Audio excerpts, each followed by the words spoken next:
मुझे देखकर भाग रहा है कायर?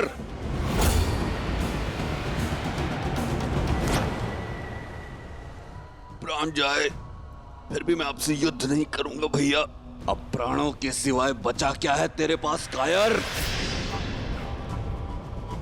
अब तो राज्य भी मेरा और रूमा भी। अब मत रोकिएगा महाराज सुग्रीव।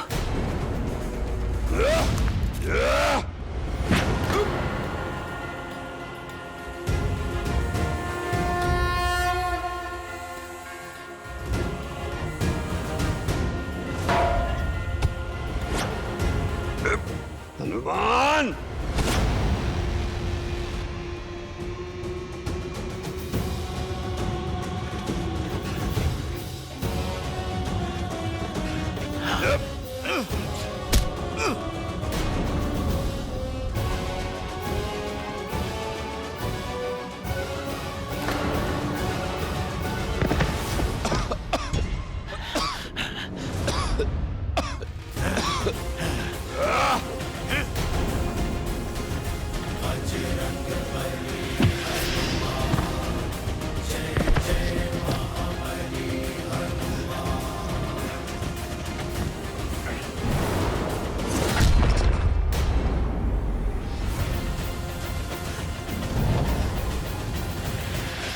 महाराज सुग्रीव, बस थोड़ा और निकट ही जाना है। आप ऋषिमुख पर्वत की सीमा तक जाओ।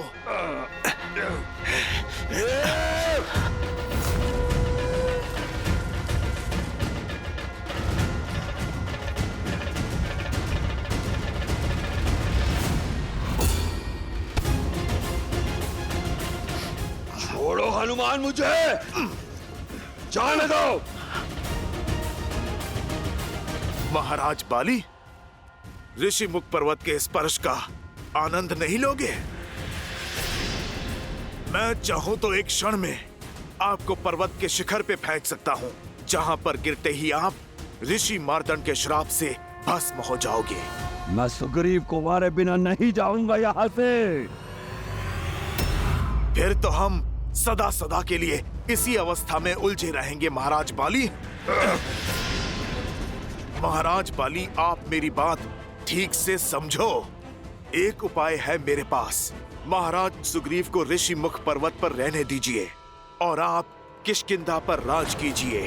आप मुझे वचन दीजिए, जब तक वो यहाँ हैं, आप उन्हें क्षति नहीं पहुंचाएंगे, क्योंकि यहाँ आए तो सच में इस बार मैं आपको क्षमा नहीं करूंगा। नायक बनने का अवसर खोकर बहुत दुख होता है ना।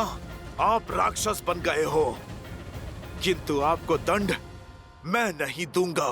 स्वयं मेरे प्रभु श्री राम देंगे। उचित है, मैं सुग्रीव के प्राण छोड़ दूंगा जब तक वो इस पर्वत पर कायरों की भांति छुपा है। मैं उसका पीछा नहीं करूंगा।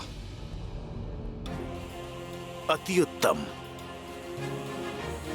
तो अब आप लौट जाएं और आपको मेरी चेतावनी स्मरण रहे, आप यहां दोबारा नहीं आएंगे।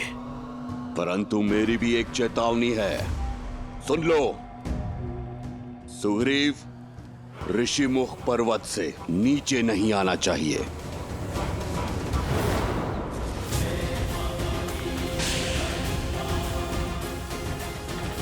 बाली, छल से मेरी शक्ति भी ले लो, तो भी मुझसे युद्ध करने के लिए तुम्हें सीमा को लांघना होगा।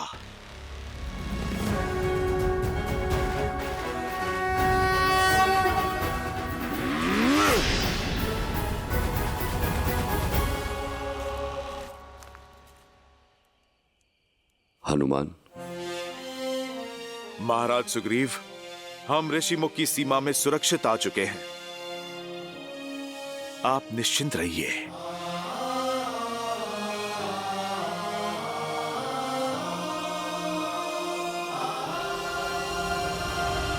धन्यवाद हनुमान, तुमने जीवन दान दिया है मुझे। किंतु मेरा दुर्भाग्य देखो, मेरे अपने ही भाई ने मुझसे मेरी पत्नी, मेरा घर, मेरा राज्य सब छीन लिया। महाराज सुग्रीव, अधर्म का वृक्ष तेजी से पनपता है और उतने ही तेजी से काटा भी जाता है। बाली का नाश अवश्य होगा, क्योंकि धर्म के रक्षक मेरे प्रभु श्री राम आ रहे हैं। जय श्री राम। जय श्री राम। श्री रामचंद्र कृपालु भजु मन हरण भव भय दारुणम। नव कंज लोचन कंज मुख कर कंज पद कंजारुणम।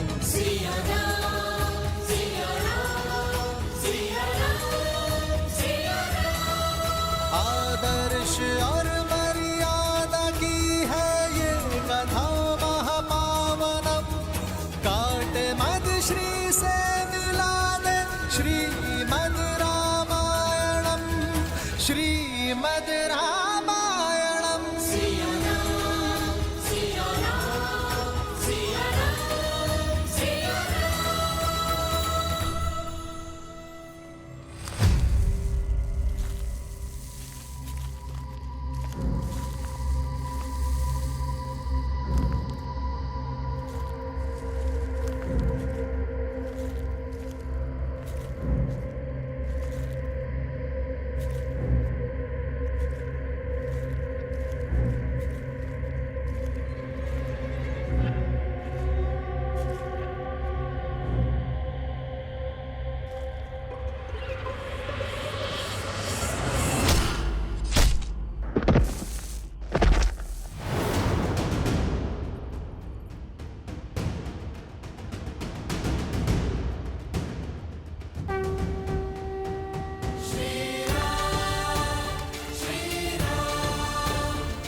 राक्षस अपना कुमार छोड़ने को तैयार नहीं और श्री राम अपने संकल्प पे अड़े हैं, किंतु मनुष्य जन्म के कारण विष्णु अवतार श्री राम की सीमाएं हैं।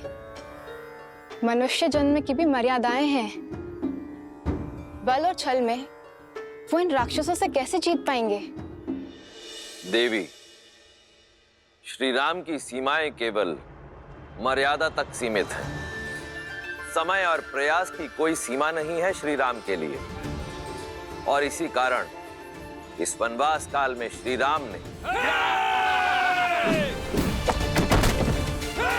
सैकड़ों राक्षसों का संहार किया, कई ऋषियों और ऋषि कन्याओं का उद्धार किया। आयुष्मान बाबा, इसी तरह धर्म की रक्षा के लिए आगे बढ़ते रहो। नियति तुम्हारे साथ है। और साथ ही ज्ञान भी बटोरते चले गए, और इसी प्रकार धर्म और न्याय के पथ पर चलते हुए कई वर्ष बीत गए। परंतु इतना समय व्यतीत हो जाने के उपरांत भी श्री राम की भेंट ऋषि अगस्त्य से नहीं हुई थी। वो ऋषि अगस्त्य जिनके पास स्वयं श्री राम के प्रारब्ध की कुंजी है, इससे पूर्व की बहुत देर हो जाए। श्री राम का ऋषि अगस्त्य से मिलना अत्यावश्यक है।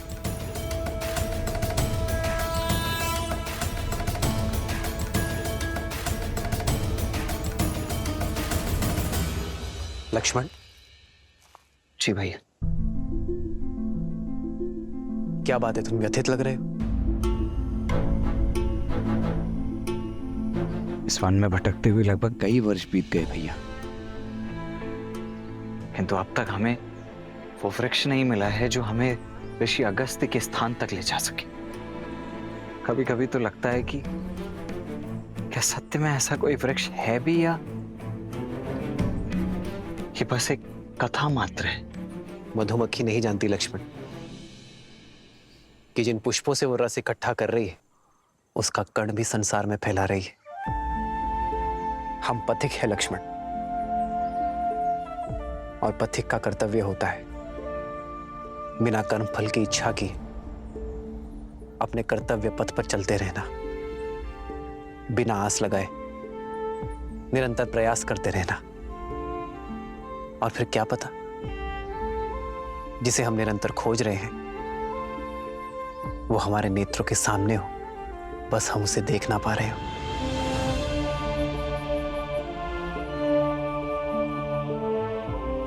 जी भैया। आओ सीता।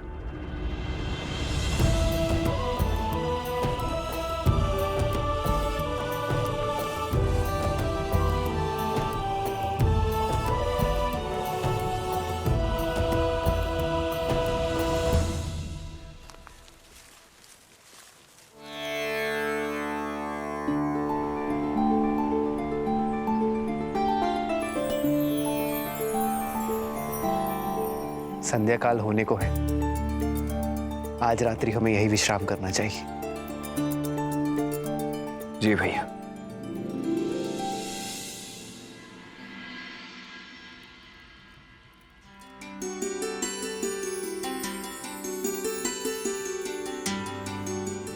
सीते, विवाह से पूर्व की रात्रि स्मरण है तुम्हें? नहीं तो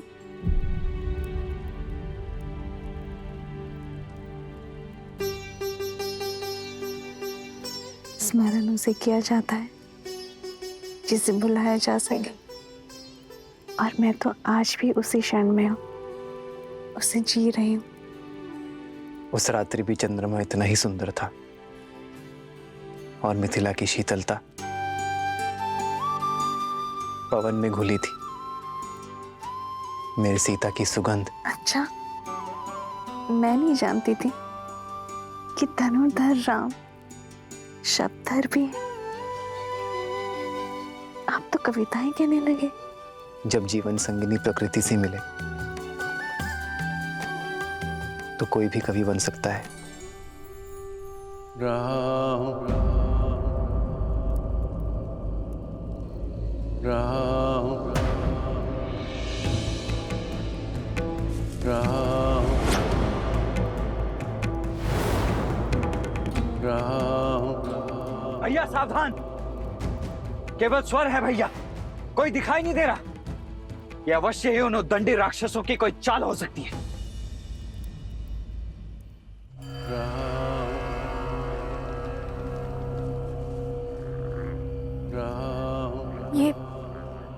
ये कैसी ध्वनि आ रहा है? जो भी है, शुभ तो नहीं है भाभी।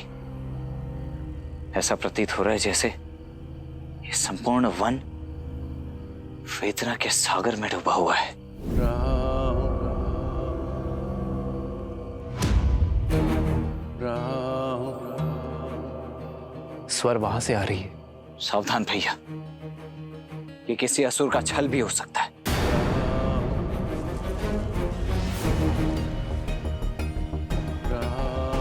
भैया, वन में पग मैंने आपकी सेवा और सुरक्षा के लिए ही धरा है, इसीलिए आगे तो मैं ही चलूंगा।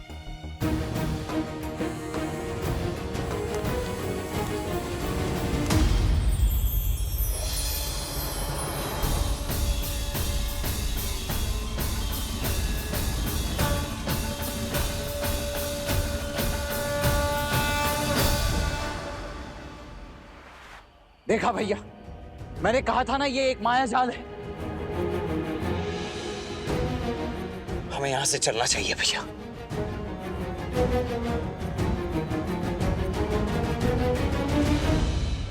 राम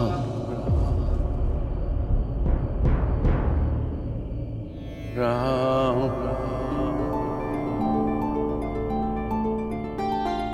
राम। नहीं लक्ष्मण, इस वृक्ष की पुकार में छल का सार नहीं, करुणा का संसार सुन रहा हूं मैं। राम संभल कर भैया, संभल कर भैया। राम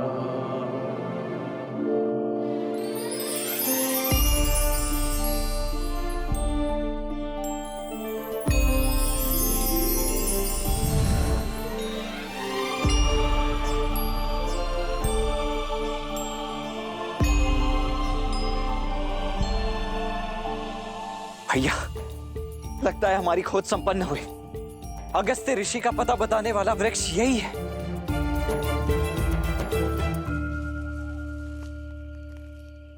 राम। किसी वेदना में हो मित्र?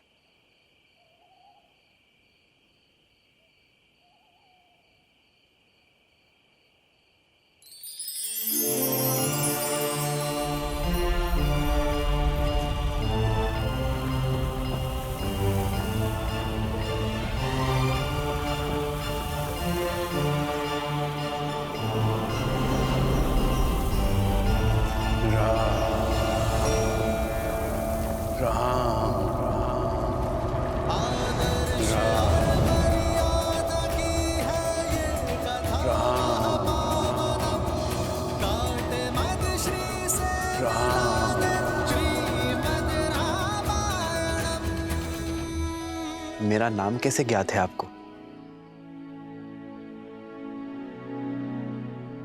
इस सुरक्षा कवच को भेद कर मुझ तक पहुंचने का सामर्थ्य केवल आपकी करुणा में है राम। सैकड़ों वर्ष बीत गए प्रतीक्षा में, आज मेरे सौभाग्य के द्वार खुल गए। प्रणाम। आपके शब्दों में ज्ञान का आधार दिख रहा है। कौन है आप? मैं सुतीक्ष्ण, ऋषि अगस्त्य का शिष्य हूं। महर्षि अगस्त्य के शिष्य?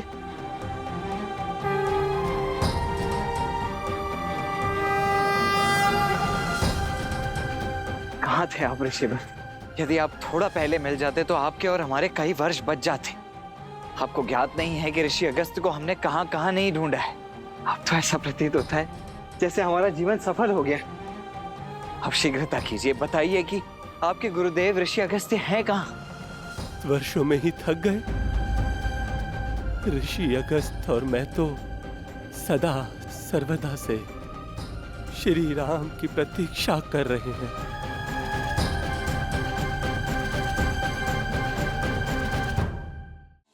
आइए आपकी प्रतीक्षा का अंत किए देते हैं। जी।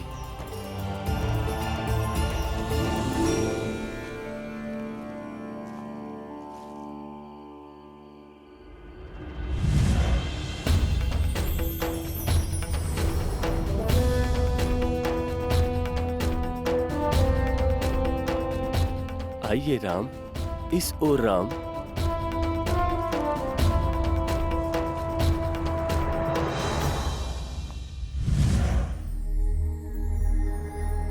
देव ऋषि के आश्रम में आपका स्वागत है।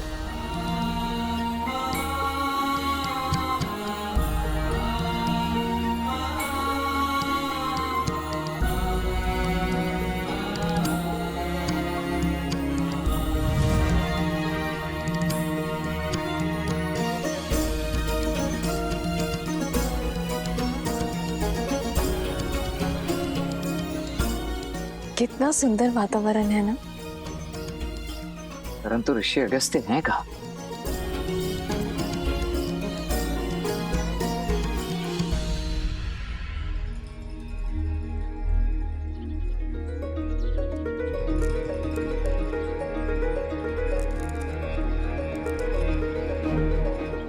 सामने देखो लक्ष्मण।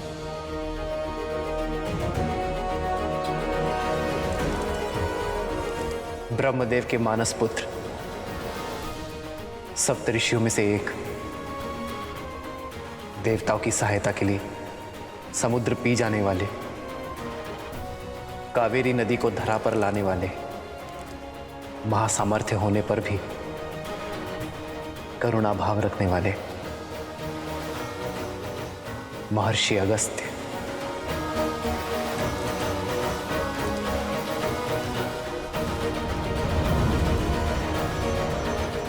आ गए राम।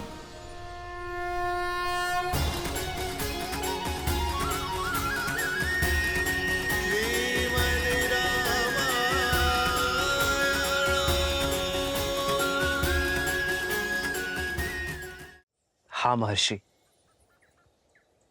अंततः भाग्य सौभाग्य में बदल ही गया आपके दर्शन पाकर।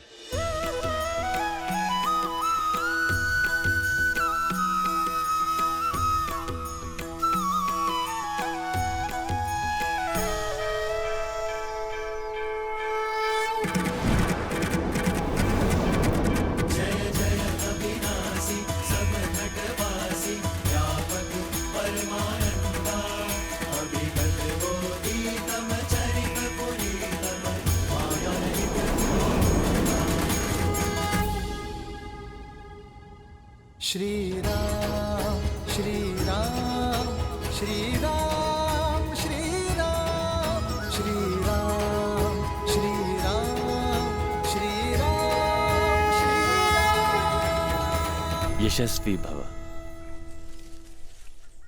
मन कहता है वर्षों की प्रतीक्षा की सुखद अंत और मेरे श्री राम सदा के लिए यहीं रुक जाएं। पर मैं जानता हूं आपका उद्देश्य बहुत बड़ा है और उद्देश्य पूर्ण करने के लिए समय सीमित है। परीक्षा की घड़ी समीप है और आगे का मार्ग अत्यंत कठिन है। हर दिन धैर्य और बल क्षीण होता जाएगा। इसीलिए तो हम आपके पास आए हैं महर्षि। मार्ग चाहे जितना कठिन हो, गुरु का मार्गदर्शन उसे सरल बना ही देता है। तुमने ठीक कहा राम, किंतु एक सत्य और है। तुमने अभी तक जितने भी राक्षसों का नाश किया है, लेकिन आने वाले मायावियों के समक्ष वे सभी बहुत तुच्छ हैं। खरदूषण के पापों का अंत कर तुम्हें महाबली राक्षस राज रावण से लड़ना होगा। यदि वो महाबली है तो हम भी रघुवंशी हैं। हमसे ना रावण बच पाएगा और ना ही उसकी सेना। लक्ष्मण, मेरा अनुज भोला है ऋषिवर, शीघ्र ही आवेश में आ जाता है। उसे क्षमा कर दे और हमें आगे का मार्ग बताए। राम, तुम्हारे वनवास का ही अंतिम चरण है।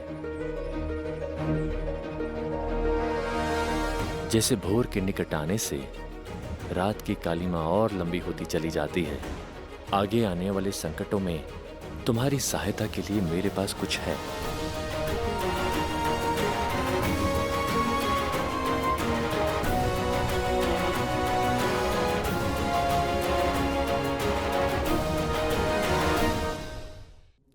राक्षसराज!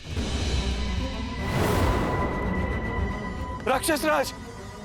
राम राम राम! महाकपाल, इतने बलशाली राक्षस होकर इतने व्यतीत राम राम राम कर रहे हो। मुख से और शब्द निकालोगे तब व्यथा समझ आएगी। वो राम दशरथ का पुत्र सहस्त्र राक्षसों का संहार करके हमारी ओर बढ़ रहा है। मर्यादा और धर्म का रक्षक राम ऋषि अगस्त से भेंट करने गया है। वही जो जन्म से बली है और कर्म से प्रखर। ऐसे में यदि वो दिव्य अस्त्र राम को मिल गया तो उसे कोई रोक नहीं पाएगा। मैं रोकूंगी।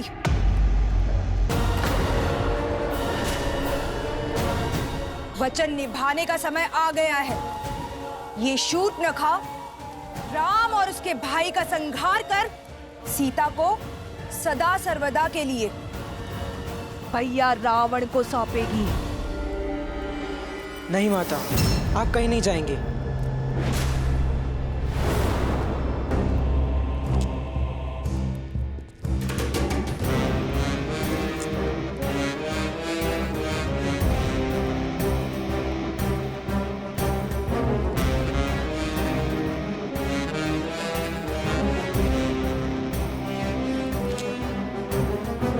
नहीं रुक सकती हूं मैं पुत्र। मैं वचन दे चुकी हूं शंभु। पुत्र के बड़ा होने के पश्चात यदि अगर माता को परिश्रम करना पड़े तो धिक्कार हो ऐसे पुत्र पर। आपके दिए गए वचन का दायित्व मैं उठाऊंगा माता। देखिए मुझे, अब मैं भोला भाला बालक शंभु नहीं रहा। मामा श्री खर और दुष्यंत ने मुझे माया युद्ध की हर एक चाल सिखाई। आप इतने वर्षों से प्रयास कर रहे उन दोनों वनवासियों भाइयों को मारने का आज प्रयास करने का अवसर मुझे दीजिए माता। विश्वास रखिए, उन दोनों वनवासियों को मारकर सीता को बंदी बनाने के लिए मैं अकेले ही पर्याप्त हूँ। बधाई हो शूर्पणखा।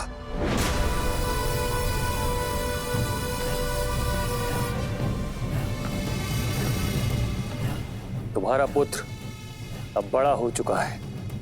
अति उत्तम भांजे, किंतु साहस और मूर्खता में धागे भर का अंतर होता है। अपने शत्रु के बल को कम आंकना मृत्यु को निमंत्रण देने जैसा है। तो आपको लगता है मैं सज नहीं? हो शंभू, तुम सज्ज हो और खर भैया तुम्हें जाने से नहीं रोक रहे। बस महाकपाल और सेना को साथ लेकर जाओ।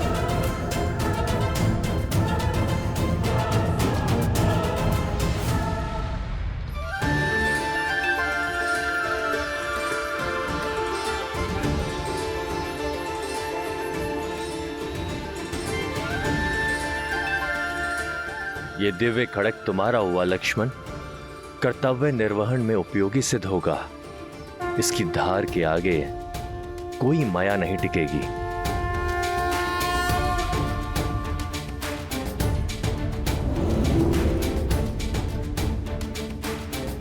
ये विश्वकर्मा द्वारा निर्मित वैष्णव धनुष है।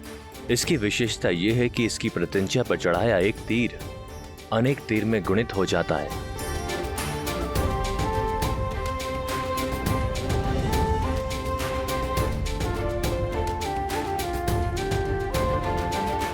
ये विशेष प्रकार का तुनीर है।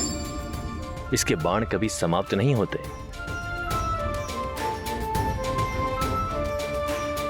धन्यवाद ऋषिवर। आपके आशीर्वाद और उपहार से मैं अपना धर्म निभाऊंगा। इस वन को राक्षसों के प्रकोप से मुक्त करूंगा। सीता, तुम सोच रही होगी कि मैंने तुम्हें कोई शस्त्र क्यों नहीं दिया। तुम्हारे पास तो इस संसार का सबसे अद्भुत और शक्तिशाली अस्त्र है। वो है राम के प्रति प्रेम और समर्पण। इससे तुम किसी भी पाप और किसी भी अधर्म को मिटा सकती हो।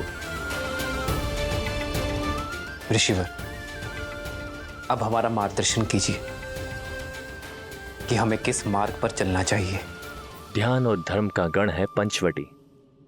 वहीं बसेगी राम और सीता की गृहस्थी।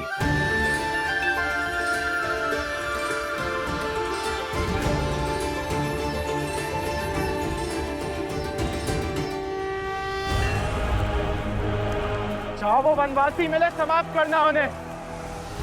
हमें उन्हें अवसर नहीं, मेरी माता को फेर देनी है।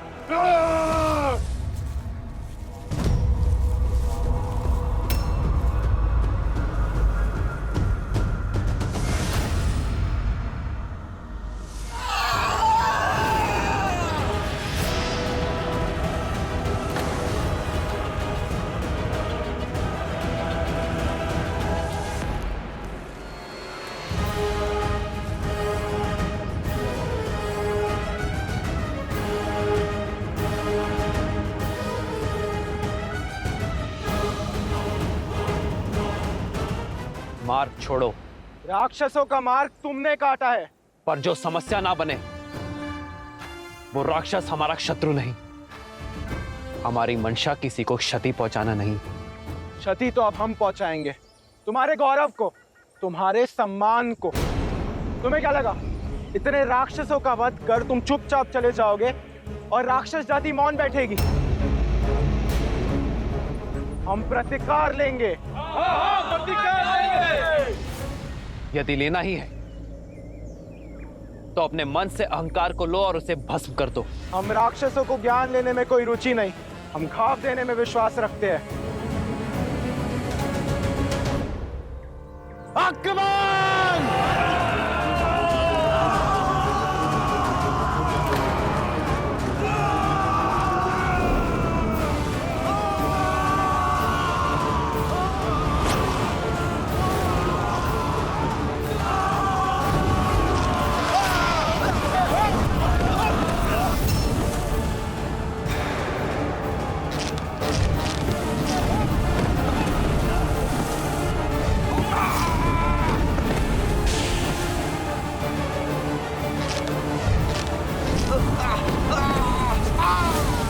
ऋषि अगस्त्य की भेंट तो उनकी ही भांति अद्भुत है भैया।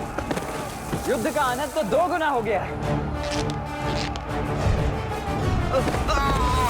इनको बांट दो तो इनकी शक्ति बढ़ जाएगी। मैं बड़े को संभालता हूँ शंभु कुमार, आप उस छोटे को आहार बनाएं। बाकी सैनिक उस सुंदरी को घेरेंगे।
सीता, तुम ठीक हो ना?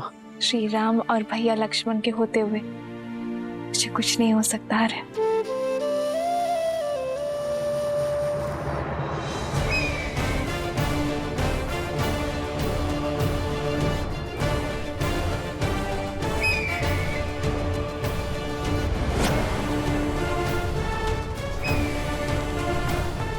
नहीं लक्ष्मण, भैया ये भी अवश्य ही कोई मायावी है, अन्यथा पक्षी इतने बड़े थोड़ी ना होते।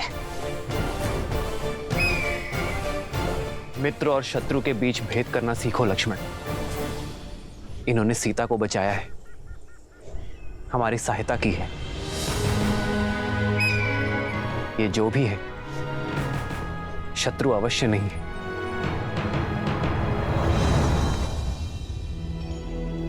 गिद्धराज से भेंट भई, बहुविधि प्रीति बढ़ाई। गोदावरी निकट प्रभु, रहे परन ग्रह छाई। आपने मुझे अपना ऋणी बनाया है, उसके लिए मैं आपका आभारी हूं। कृपया अपना परिचय देने की कृपा करें ताकि मैं आपका यह ऋण स्मरण रख सकूं। मित्र के परिवार की सहायता कोई ऋण नहीं है राम। मैं पक्षीराज गरुड़ का वंशज जटायु हूं।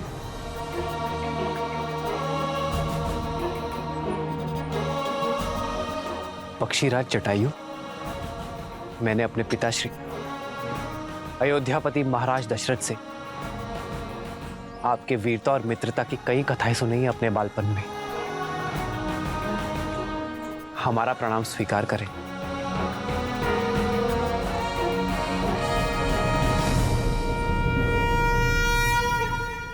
मेरे पिताश्री के मित्र मेरे भी पिता तुल्य हुए। आप हमारे लिए वंदनीय है पक्षीराज। ये मेरा अनुज लक्ष्मण है और ये मेरी धर्मपत्नी मिथिला की राजकुमारी सीता। कितनी सौभाग्यशालिनी हूं मैं कि मायके और ससुराल से दूर होते हुए भी पिता समान पक्षीराज की सुरक्षा में हूं मैं। मित्र दशरथ की पुत्र वधु मेरी भी वधु हुई ना पुत्री।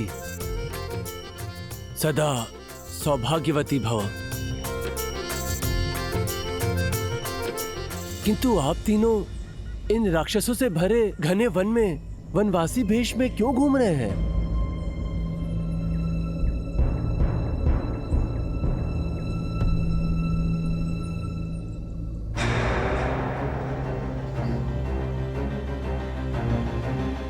ऐसी सुंदरी तो पूरे ब्रह्मांड में दूसरी नहीं है।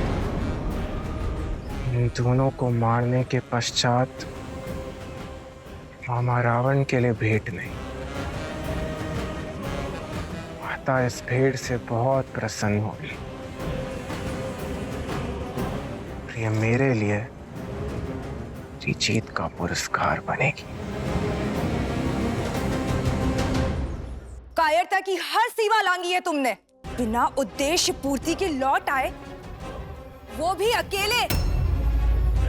मेरे पुत्र शंभू कुमार की रक्षा के लिए गए थे ना, और उसे ही छोड़ा है। तुम जीवित कैसे आ सकते हो महाकपाल, जब तुम्हारे स्वाभिमान का वध कर दिया उस राम ने। क्षमा प्रार्थी हूँ, किंतु क्या करता। पलक झपकते ही उन दोनों भाई और पक्षी ने हमारी सेना को ध्वस्त कर दिया। बड़ी कठिनाई से अपने प्राण बचा के सिर्फ आपको ये संदेश देने आया हूं कि शंभू कुमार को मैंने भागते हुए देखा है। प्रतीक्षा कीजिए, वो आता ही होगा। दशानन की बहन हूं, एक ही लहू दौड़ता है हम दोनों की धमनियों में। मैं प्रतीक्षा नहीं कर सकती हूं। मैं स्वयं जाऊंगी अपने पुत्र को ढूंढने।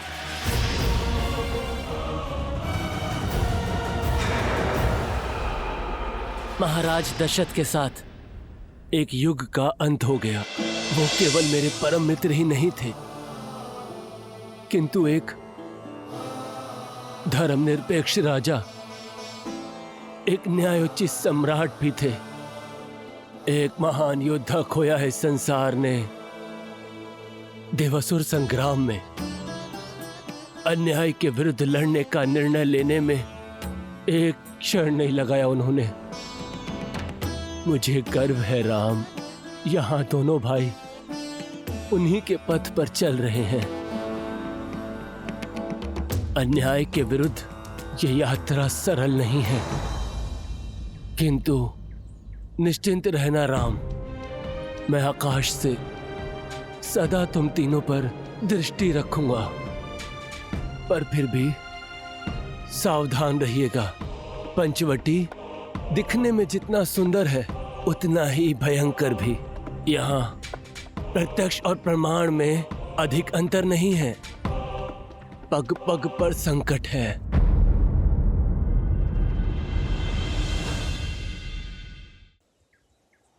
धन्यवाद पक्षीराज, आपकी चेतावनी मैं स्मरण रखूंगा।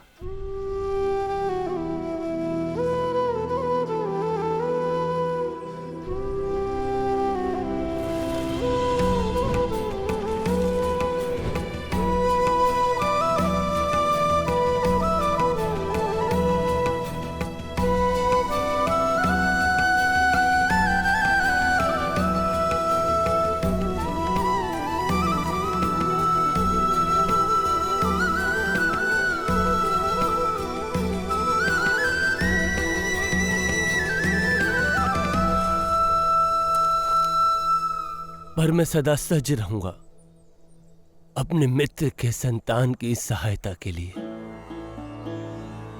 विदा।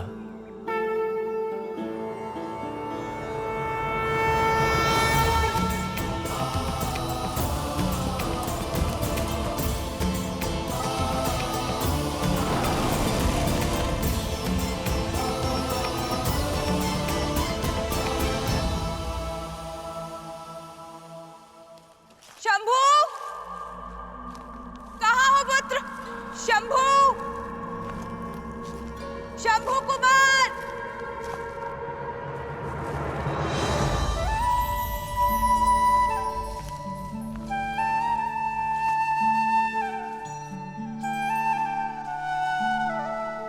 ये स्थान हमारे निवास के लिए उचित रहेगा।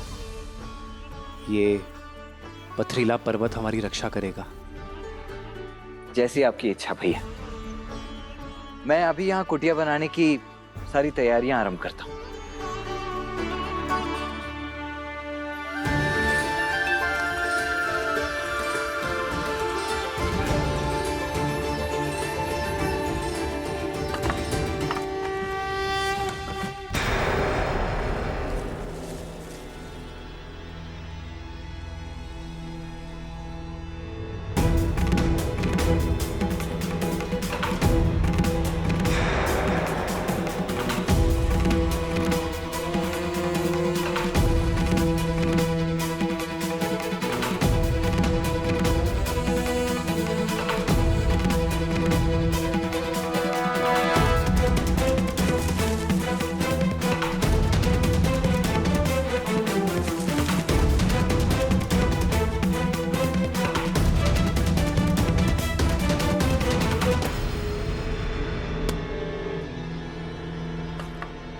जल स्रोत निकट ही है, मैं जल भर कर आती हूँ।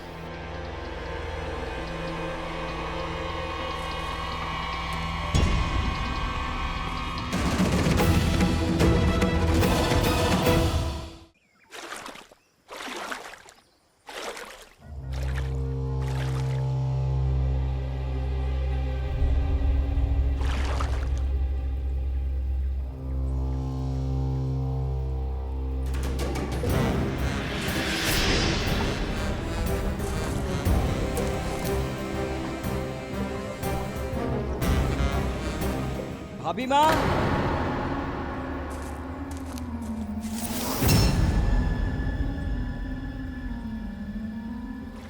लाइए वो पात्र मैं ले लेता हूं।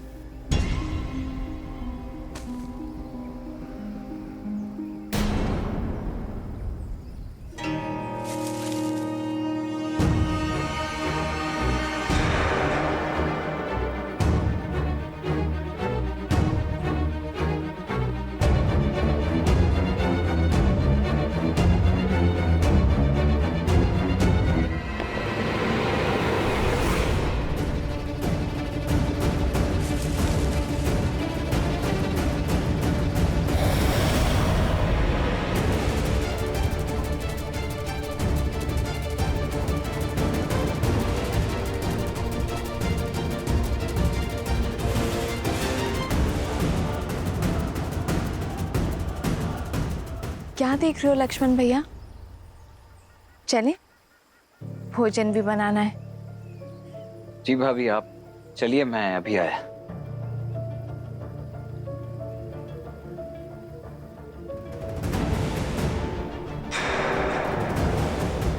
पहले तो ये वृक्ष यहाँ नहीं था, अचानक यहाँ कैसे आया?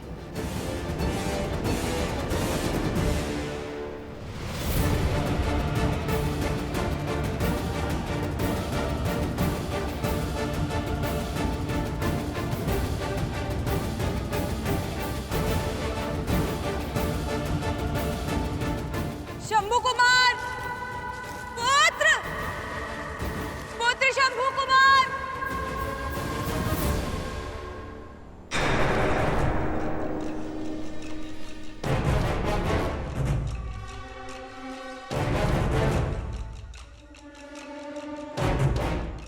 ये कैसा पेड़ है जिसकी जड़ें भूमि में नहीं है?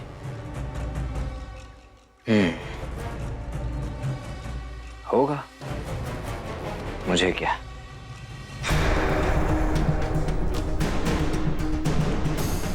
पुत्र शंभू कुमार, कहाँ हो पुत्र?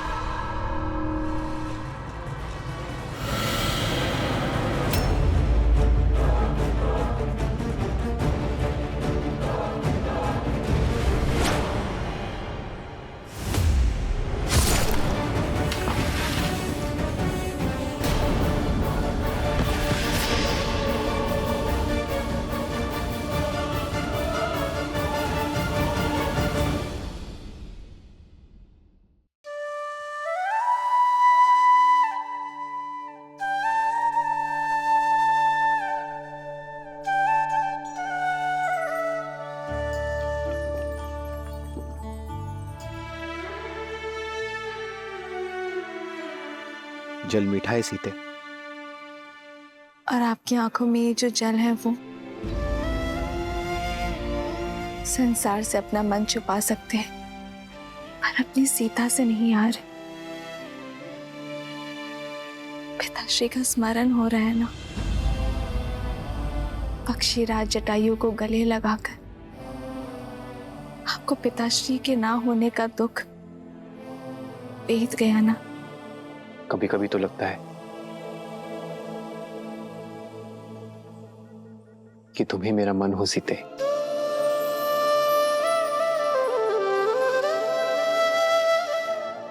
मेरे भीतर के सोच भाव, पीड़ा, आनंद, हर आभास तुम हर बार कैसे पढ़ लेती हो सीते। आप ही ने तो कहा कि आपका मन हूं मैं।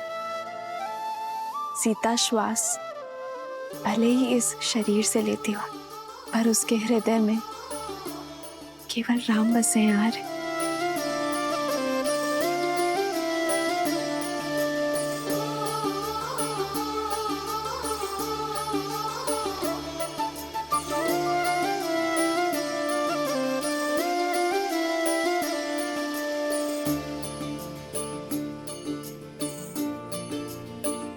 तभी तो इस निर्जन वन में इतने वर्ष तुम्हारे साथ कैसे बीत गए सीता,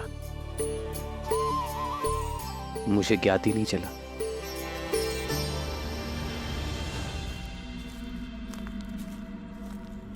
कहाँ हो?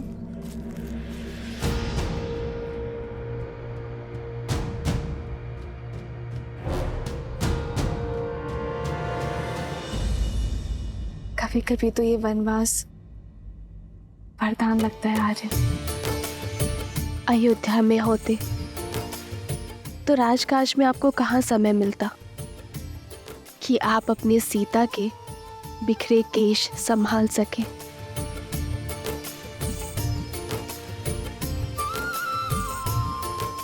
लाइए, अब मैं आपके केश संभाल देती हूँ।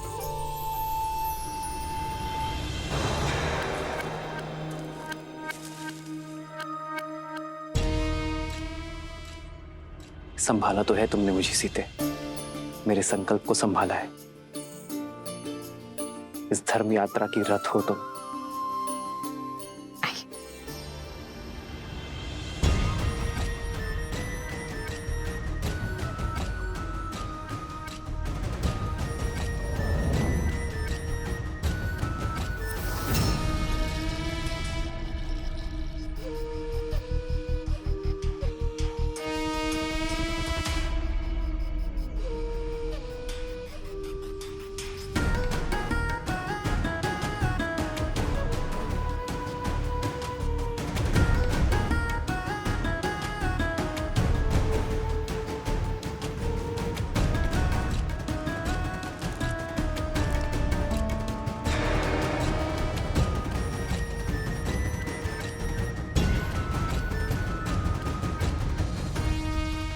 कौन है ये दिव्य पुरुष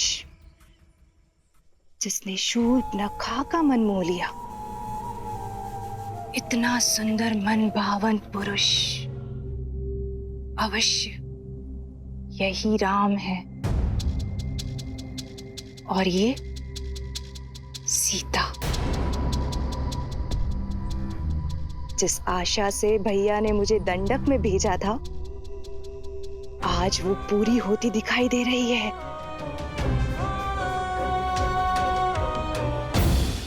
मैं खोजूंगी सीता को। सीता पर केवल मेरे भाई लंकेश का अधिकार होगा। भैया को दिया वचन निभाने की घड़ी आ गई है। राम से सीता को सदा सर्वदा के लिए दूर कर दूंगी मैं। संध्या का समय, मैं भोजन बना लेती हूँ।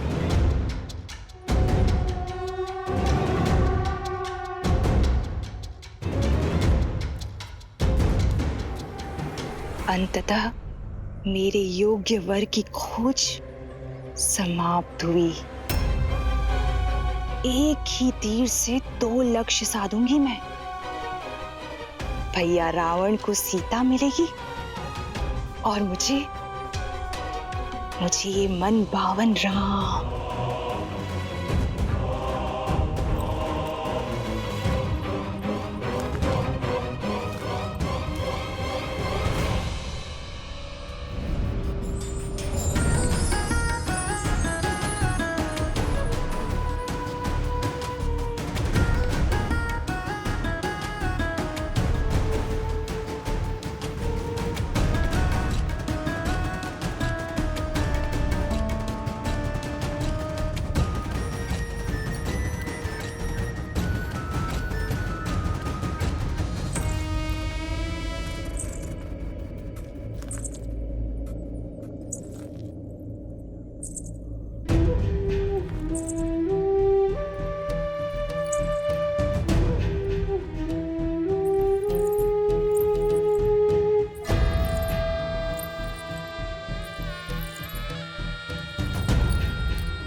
इस घने वन में आप कदाचित भटक गई हैं देवी।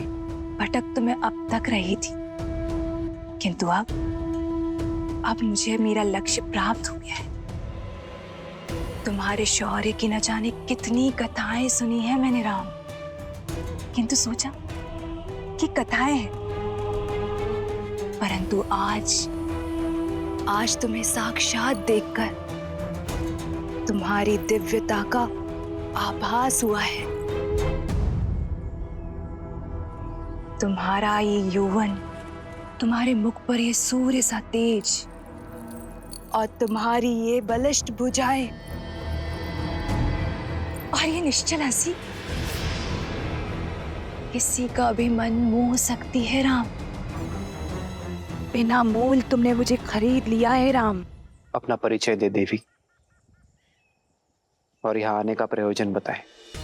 प्रयोजन भी तुम हो और प्रारब्ध भी तुम, मन की इच्छा भी तुम हो और तन की कामना भी तुम। मैंने अपना नहीं, आपका परिचय पूछा है देवी। क्या ये पर्याप्त नहीं कि मैं एक सर्वांग सुंदर स्त्री हूं और तुम एक सर्वश्रेष्ठ पुरुष? हमारा प्रेम और संबंध हमारा परिचय बन जाएगा और मेरे यहाँ आने का प्रयोजन तुम मेरी आंखों में देख पाओगे। ओह, मुझे वो पुरुष बहुत भाते हैं जिन्हें पाना थोड़ा कठिन होता है। मन कठोर न करो राम। मैंने सुना है कि बल के साथ साथ तुम बुद्धि के भी धनी हो, तो अब तक तो ये समझ ही गए होगे ना कि मैं तुम पे कितना मोहित हो चुकी हूं।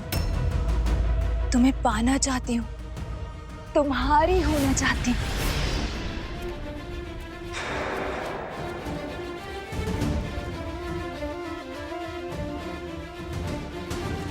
मैं आपके प्रेम का अनादर नहीं करना चाहता,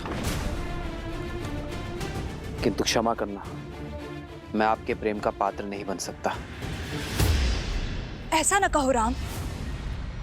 वर्षों की प्रतीक्षा के बाद मैंने किसी को स्वयं के योग्य पाया है। क्या कमी है मुझ में? क्यों तुम मुझे अपने योग्य नहीं समझते हो? आप में कोई कमी नहीं है देवी, किंतु मैं विवाहित हूं। अरे आप किससे बात?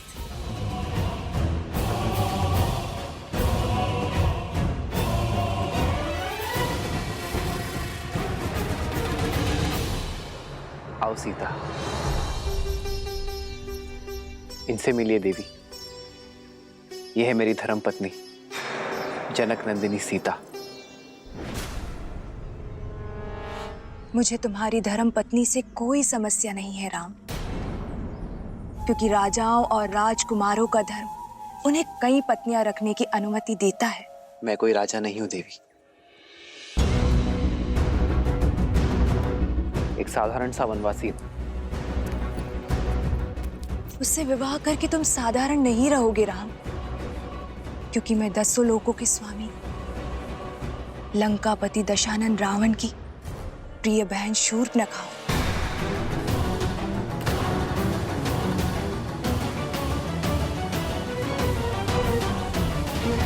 दंडकारण्य के राजा खर और दूषण भी मेरे भाई हैं। मुझसे विवाह करके तुम दंडक के राजा बन जाओगे और मैं बनूंगी तुम्हारी महारानी। और यदि तुम चाहो तो तुम्हारी इस सीता को मैं अपनी दासी का पद सौंप दूंगी। क्षमा करें देवी, मुझे राजपाट पद प्रतिष्ठा से कोई मोह नहीं है, अन्यथा मैं वनवास में नहीं होता। मेरी दशा समझे देवी।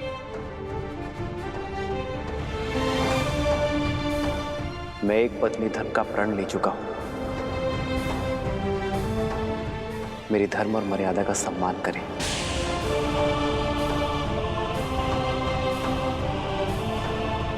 ऋतु स्नान से पवित्र एक स्त्री का प्रेम प्रस्ताव ठुकराना भी तो अधर्म है ना राम?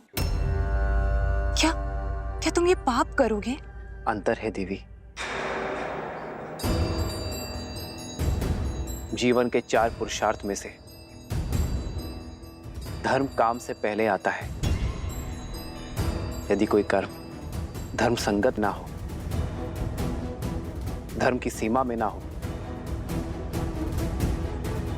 तो वो कर्म अधर्म और पाप का कारण बन जाता है। आपके प्रस्ताव में काम है देवी, और मेरी नाम में धर्म है। मैं यहाँ नीति और शास्त्र का पाठ पढ़ने नहीं आई हूँ, मैं तो तुमसे विवाह करने आई हूँ राम। भैया, जल ले आया।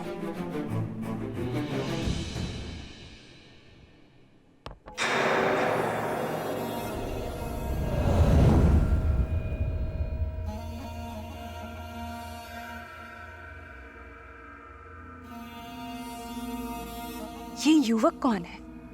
ये मेरा अनुज लक्ष्मण है। देखने में तो ये भी मनमोहक, और साथ में कोई भी स्त्री नहीं। इसे विवाह प्रस्ताव दे सकती हूँ ना? आप एक स्वतंत्र नारी हैं देवी, और लक्ष्मण एक स्वतंत्र पुरुष। प्रस्ताव देना आपकी इच्छा है, और उसे स्वीकार करना ना करना लक्ष्मण की।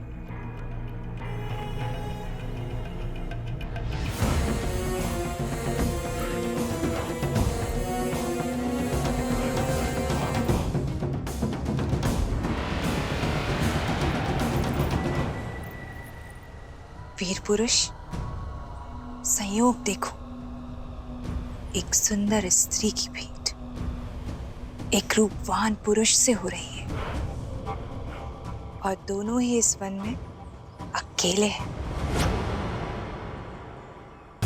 मेरे पति अब इस दुनिया में नहीं रहे। मेरी पीड़ा का अंत करो, मुझे अपनी संगिनी के रूप में स्वीकार कर लो। मैं तुम्हें असीम प्रेम दूंगी। विचित्र प्रेम है आपका देवी। अभी कुछ ही क्षणों पूर्व आप मेरे बड़े भैया पर मोहित हो रही थी, और अब मेरे पास चली आई। तुम्हारा भाई मूर्ख है, किंतु तुम्हारे मुख पर ही दिखाई देता है कि तुम वास्तविकता को समझते हो। वास्तविकता से तो कदाचित आप अनिभिज्ञ हैं देवी। आप महाबली लंकेश की बहन हैं, राजकुमारी हैं, और मैं तो अपने भैया का एक तुच्छ सा दास मात्र हूं। अब मेरी संगिनी बनने का अर्थ होगा कि मेरे भैया और भाभी की दिन रात सेवा करना। अब आप जैसी सुंदर राजकुमारी ऐसा करेंगी, ये तो होगा नहीं, और आपको ऐसा करते देख मैं पाऊंगा नहीं। इसलिए यदि आज्ञा लेनी है तो स्वामी से लीजिए, दास से नहीं।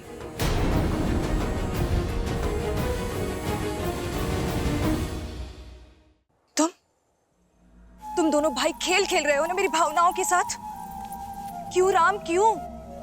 भावनाएं आपकी अनुचित है देवी, और प्रस्ताव अनैतिक है। जब आपके पति संसार में थे, तब कोई पर पुरुष आकर आपको आपके इच्छा के विरुद्ध विवाह के लिए विवश करता, तो क्या आपकी दृष्टि में वो धर्म होता देवी? यही स्थिति मुझ पर लागू होती है, और संबंध प्रेम और समर्पण से बनता है देवी,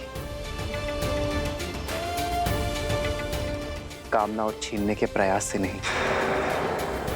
आपके लिए यही श्रेष्ठ होगा कि आप किसी ऐसे व्यक्ति को खोजें जो आपसे प्रेम करे। वही आपको संतोष दे पाएगा देवी। मैं अपनी सीता से अत्यंत प्रसन्न हूं। मैं अपनी सीता के अतिरिक्त किसी और से प्रेम कर ही नहीं सकता देवी। इस सीता के कारण ही तुम मुझे त्याग रहे हो राम। क्या है इसमें? एक साधारण सी स्त्री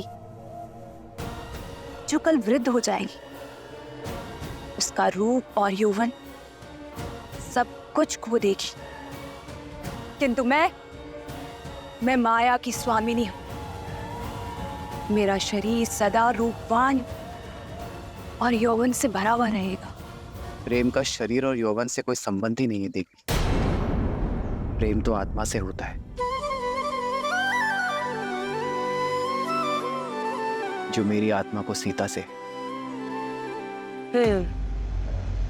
अब समझी, समस्या की जड़ ये सीता ही है ना। इसके कारण ही मेरा प्रस्ताव ठुकरा रहे हो ना तुम। मेरा रूप, मेरा यौवन, सब कुछ तुम्हारे लिए व्यर्थ है। इस सीता के कारण ही पहली बार ऐसा हो रहा है कि लंकेश की बहन को वो नहीं मिला जो वो चाहती। तो मैं अब इस समस्या का अंत किए देती हूँ।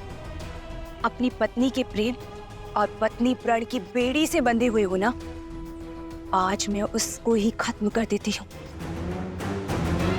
और जब पत्नी ही नहीं रहेगी तो कोई प्रेम, कोई प्रण तुम्हें मेरा होने से नहीं रोक पाएगा।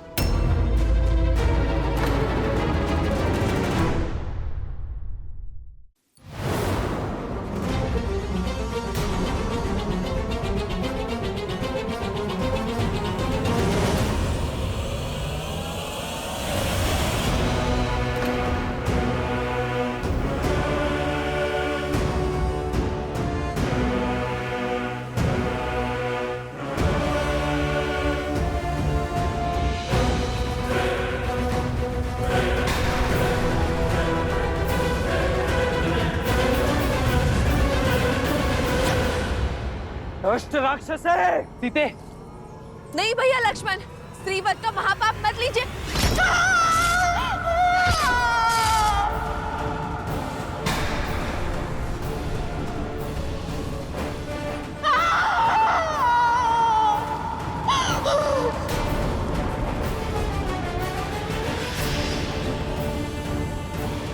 जिस रूप और सौंदर्य के अहंकार में चूर होकर इतने बड़े पाप का दुस्साहस करने जा रही थी, वही अब तुम्हारे जीवन भर का अभिशाप बनेगा।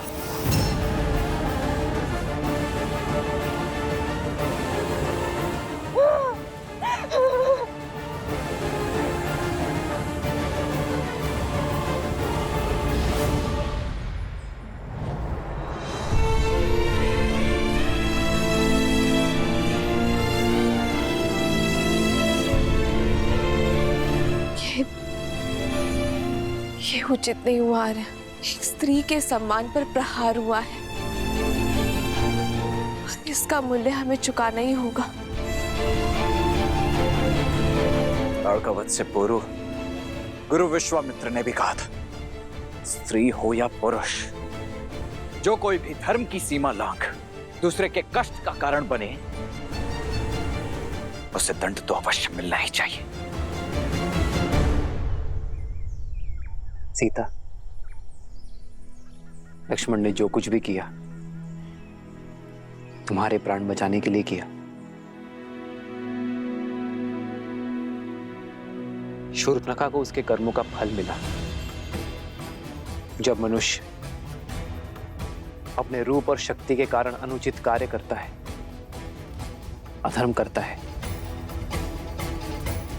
या औरों को अधर्म करने को प्रेरित करता है, तो उसे उसका दंड अवश्य मिलता है। सीता, जिस रूप और पद के गर्व के कारण शूर्पणखा ने यह पाप किया, उसका छिन जाना ही उसका फल है। सीता, परंतु उस पर जब प्रहार हुआ, हमारा कर्म था रे।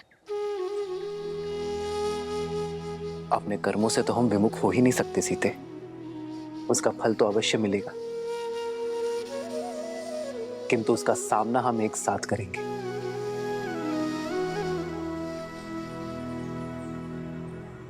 रावण की बहन पर प्रहार हुआ यार। अब तो संपूर्ण राक्षस कुल आपसे प्रतिशोध लेने निकलेगा। जिस प्रकार जीवन की हर परिस्थिति का हमने साथ मिलकर सामना किया है, इसका भी करेंगे सीता। क्योंकि संकट से भयभीत होकर धर्म के पथ को छोड़ देना रघुकुल की रीति नहीं है सीता।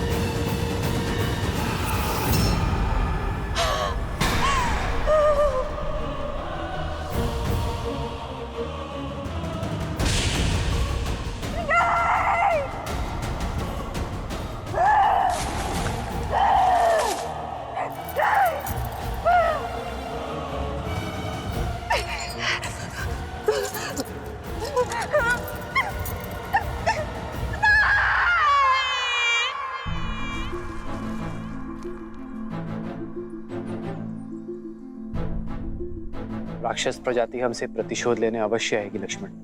हमें शीघ्र अतिशीघ्र यहाँ एक गुफा का निर्माण करना होगा ताकि मैं पंचवटी में इनका सामना कर सकूं और सीता यहाँ सुरक्षित रहे। आप क्यों भैया? रक्षक का धर्म तो मेरा है, इसीलिए इन राक्षसों का सामना भी मैं ही करूंगा। आप यहाँ भाभी माँ के साथ रहिए। तुम्हारे सामर्थ्य पर तनिक भी संदेह नहीं मुझे लक्ष्मण। तभी तो संसार में सबसे अमूल्य, सबसे महत्वपूर्ण सीता की सुरक्षा का दायित्व मैंने तुम्हें सौंपा है।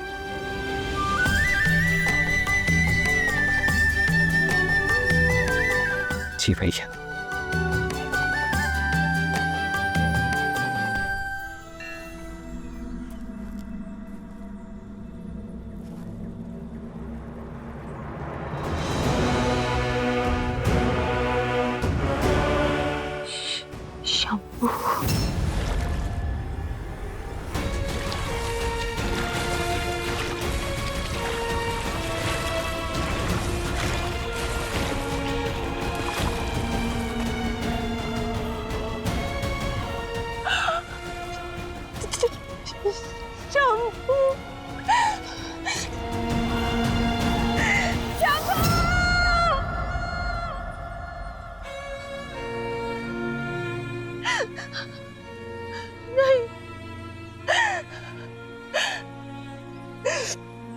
इससे अधिक पीड़ा संसार में किसी ने किसी को नहीं दी होगी।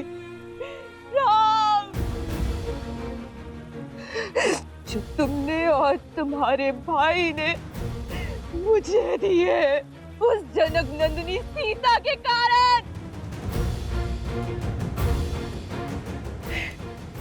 एक स्त्री के लिए उसका रूप और माल, और एक माता के लिए अपने संतान के प्राण संसार में सबसे अधिक प्रिय होते हैं। और तुमने मुझसे दोनों छीन लिए।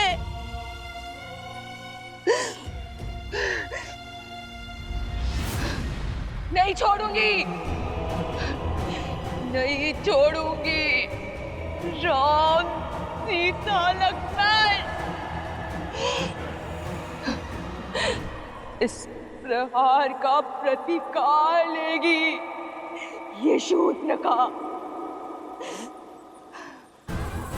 जो मेरी आंखों में आंसू भी नहीं देख सकता। तुमने शूर्पणखा का अपमान नहीं, अपने मृत्यु का आह्वान किया है राम। अब देखना कैसे राक्षस कुल तुम्हारे प्राणों का शत्रु बनता है और कैसे तुम्हारा जीवन मृत्यु से भी भयानक होता है।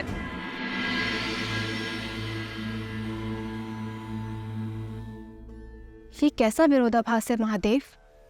एक और श्री राम शापित अहिल्या का उद्धार करते हैं, राक्षसी ताड़का को माँ कहकर पुकारते हैं, और वहीं दूसरी ओर शूर्पणखा के साथ इस घटना का समर्थन भी करते हैं। उसे क्षमा क्यों नहीं किया दीन दयालु श्री राम ने? क्योंकि कुछ अपराध ऐसे होते हैं देवी जिनके लिए क्षमा नहीं, सीख देना आवश्यक होता है। आपको धूम्रलोचन तो स्मरण होगा, वो असुर जिसने स्वयं आपके समक्ष भी ऐसा ही कुप्रस्ताव रखा था। आपने उसे एक फूंक मारकर भस्म कर दिया था। रक्त बीज जिसके रक्त की एक बूंद भी आपसे छूटने ना पाई थी, क्योंकि प्रहार तब भी एक स्त्री के सम्मान पर हुआ था, पति और पत्नी के पवित्र संबंध पर हुआ था। और श्री राम वो तो संसार को आदर्श और मर्यादित जीवन की विधि सिखाने के लिए ही आए हैं।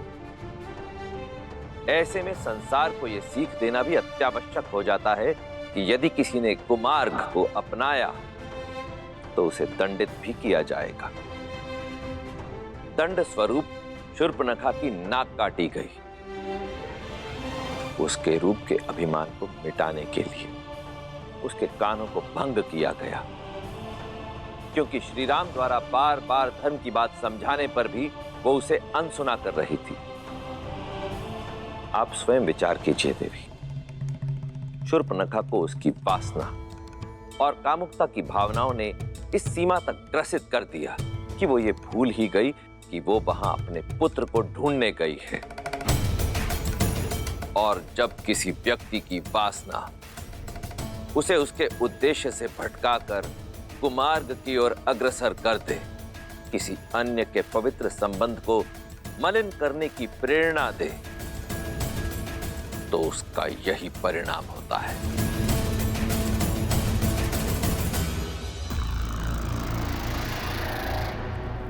भैया!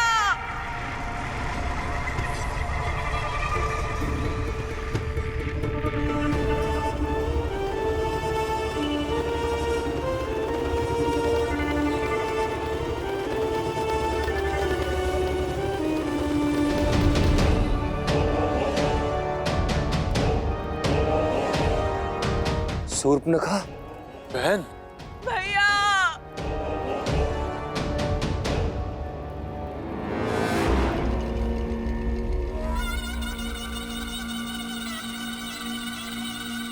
बहन, ये कैसे? किसने किया ये दुस्साहस? भैया, लक्ष्मण ने, राम के भाई लक्ष्मण ने किया ये। मुझसे मेरा रूप, मेरा घर सब छीन लिया। भैया, रक्षवंश का सम्मान ही नहीं,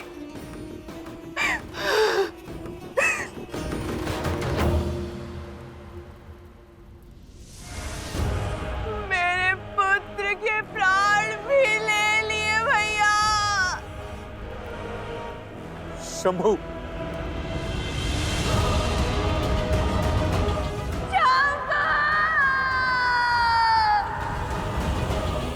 उन वनवासियों का इतना दुस्साहस, इसका मूल्य चुकाएंगे वो। अपना प्रतिशोध पूरा होते देखोगी तुम बहन। ऐसी मृत्यु देंगे उन वनवासियों को कि भय का दूसरा नाम दंडकारण्य भी भयभीत हो उठेगा। उचित कहा दूषण, किंतु उससे पूर्व शंभू की अंत्येष्टि करनी होगी।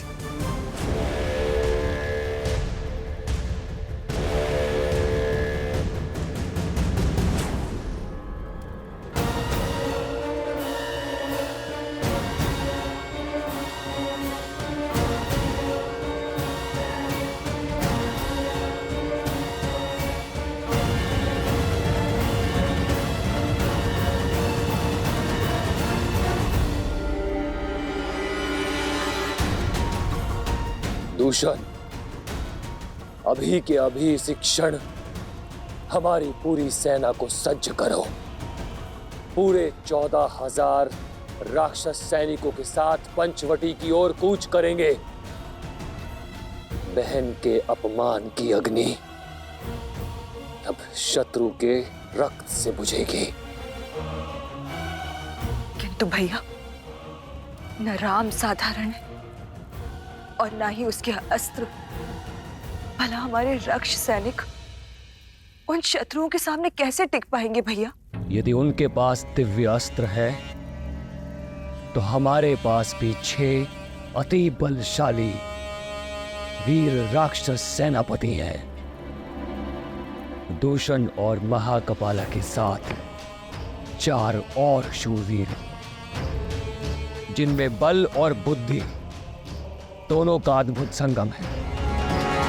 और उनमें पहला है 3 सिरों का स्वामी, अपनी भुजाओं में संपूर्ण सेना का बल रखने वाला असुर सेनापति त्रिशिरा।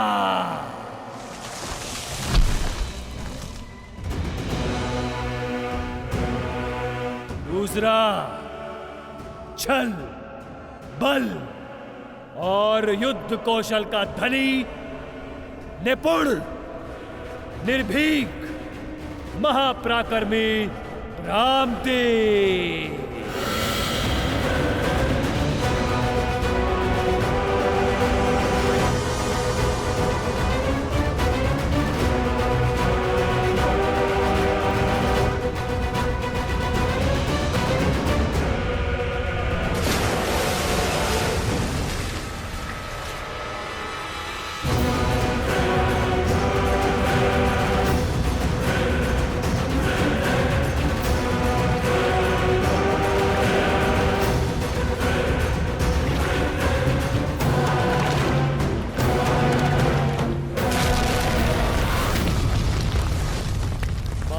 शक्तिशाली, आतंक का पर्याय, बल की पराकाष्ठा, जिसके आगे न देव टिक सकते हैं न दानव, महाबली अरिष्टा।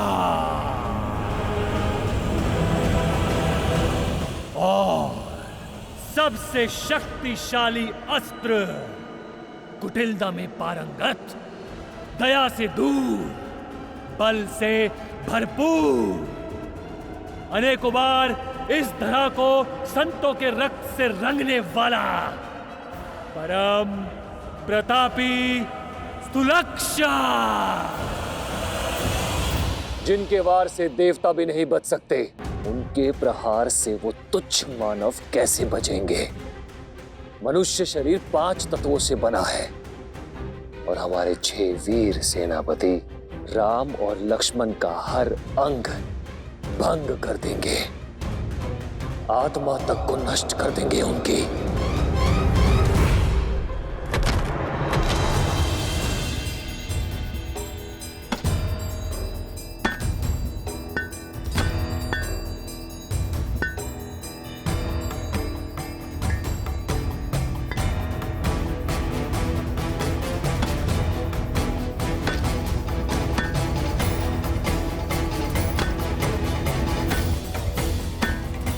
बस कीजिए भैया,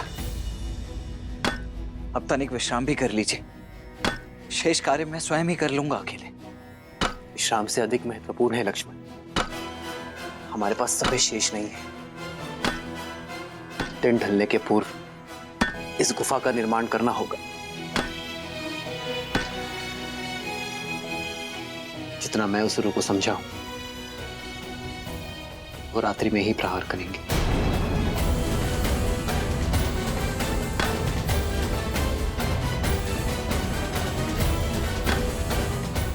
जो आ गया भैया।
राक्षस वीरों, आज राक्षसों के सम्मान पर प्रहार हुआ है। दो तुच्छ वनवासियों ने हमारे बल को ललकारा है, हमारे शौर्य को चुनौती दी है।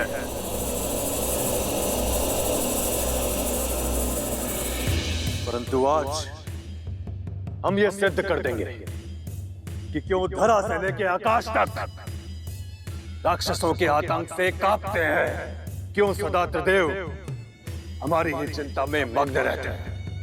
हम राक्षस कहलाते हैं। राक्षस, राक्षस।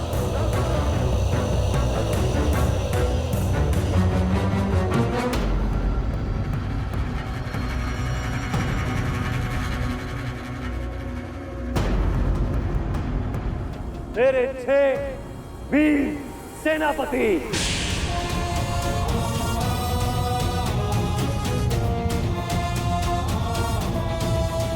अपनी अपनी सैन्य टुकड़ी के साथ आज रात यहां से प्रस्थान करेंगे।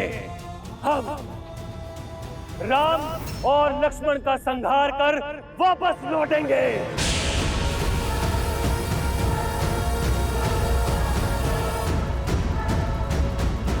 और इस द्वंद्व में हमारा पुरस्कार होगी ब्रह्मांड सुंदरी सीता।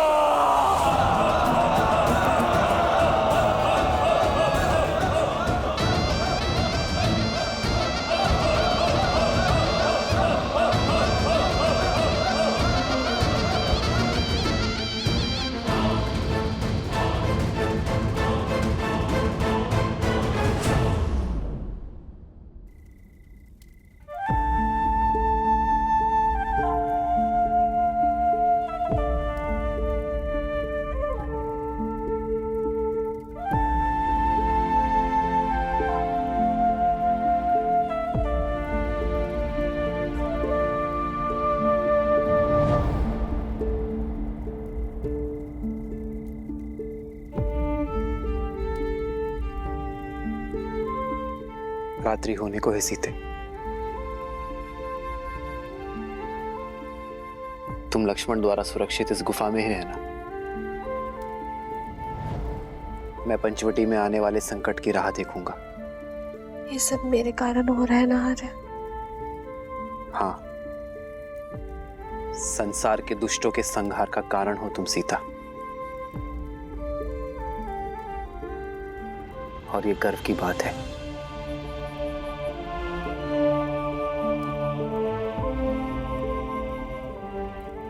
मुस्कुरा भी दो सीता। मेरी सीता के सुंदर मुख पर चिंता का भाव शोभा नहीं देता।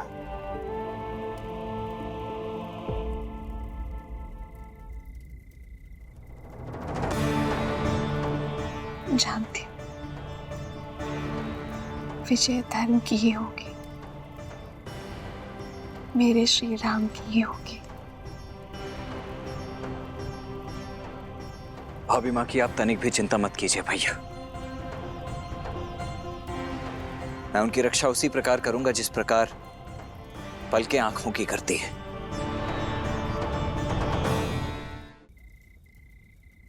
जानता हूं लक्ष्मण, तभी तो अपनी प्राण प्रिय सीता की सुरक्षा का उत्तरदायित्व मैं अपने वीर भाई के कंधे पर सौंप कर जा रहा हूं।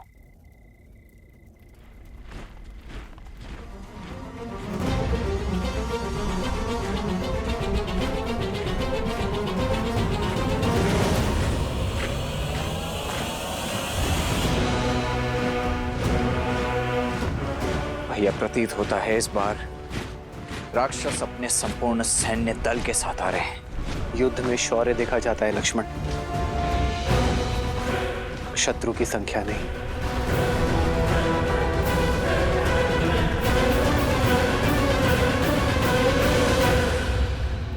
आर्य,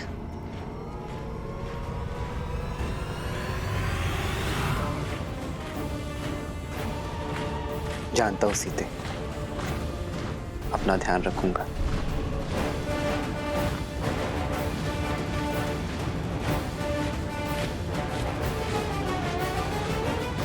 लक्ष्मण,